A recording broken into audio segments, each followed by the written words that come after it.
आखिर होली मनाया क्यों जाता है? इसके पीछे का रहस्य क्या है? होली का पर्व इतना खास क्यों है हमारे लिए?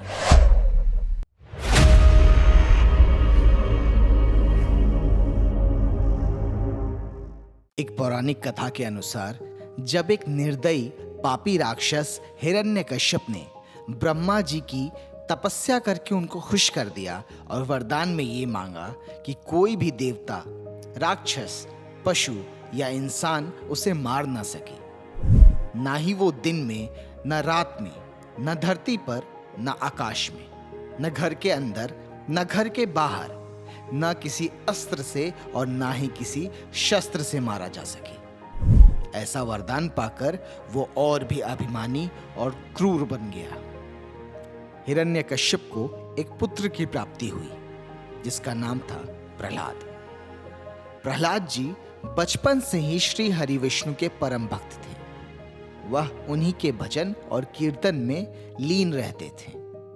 हिरण्यकश्यप का एक छोटा भाई भी था जिसका नाम था हिरण्याक्ष, जिसको श्री हरि विष्णु ने ही स्वयं मारा था।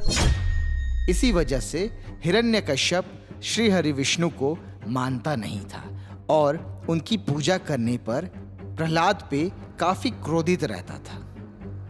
उसके कई बार मना करने पर भी प्रहलाद लगातार श्री हरि विष्णु की पूजा में लीन रहा करता था। यह देखकर वह एक दिन बहुत क्रोधित हुआ और प्रहलाद जी को मारने का सोच लिया।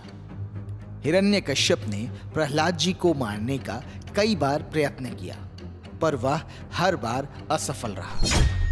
हिरण्यकश्यप की एक छोटी बहन भी थी जिसका नाम था होलिका। जब उसने देखा कि मेरे भाई के कई बार प्रयास करने के बाद भी प्रहलाद नहीं मारा जा सका, तो उसने हिरण्यकश्यप के साथ मिलकर योजना बनाया। तभी होलिका ने हिरण्यकश्यप से बताया कि भैया, मैंने अग्नि की पूजा करके एक शीतल पट प्राप्त किया है। मैंने उस चादर को सिद्ध किया है। इस पर अग्नि का कोई प्रभाव नहीं हो सकता। मैं इसे ओढ़कर प्रहलाद को लेकर अग्नि में बैठ जाऊंगी, जिससे वह जल के राख हो जाएगा और मुझे कुछ नहीं होगा। फिर क्या, बहुत सारी लकड़ी लाई गई। एक गुफा जैसा पहाड़ तैयार किया गया जिसमें होलिका उस शीतल पट को ओढ़कर प्रहलाद जी को गोद में लेकर अंदर जाकर बैठ गई और बाहर से हर तरफ से उसमें आग लगा दिया गया।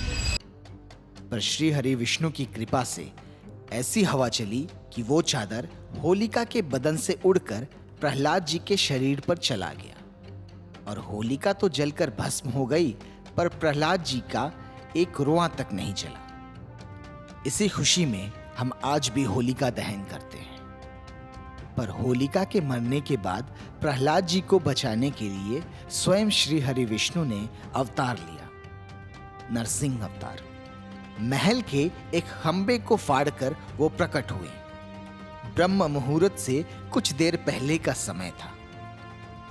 गोद में उन्होंने हिरण्यकश्यप को उठाया और दहलीज पे जाकर उसे अपने नाखून से चीर डाला, जिससे वह वरदान पाकर भी मारा गया। इसलिए हमें हमारे ईश्वर पर सदैव भरोसा रखना चाहिए।